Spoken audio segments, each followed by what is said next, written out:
Jeste li se ikad zapitali što se događa kada pomiješate sodu bikarbonu i pastu za zube? U ovom videu otkriću vam zašto je to fantastična ideja uz još par dodataka.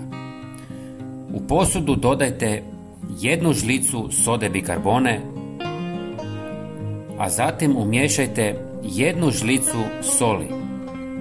Sljedeći korak je dodavanje nekoliko centimetara paste za zube.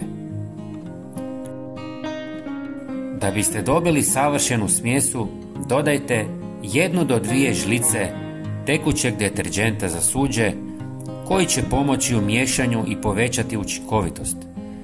Miješajte par minuta dok ne dobijete glatku smjesu. Čemu ovo služi? Odmah ću vam otkriti, ali prije toga, ako još niste, pretplatite se na naš kanal kako biste vidjeli još korisnih trikova. Potpuno je besplatno. Ova kombinacija ima nevjerovatnu snagu čišćenja.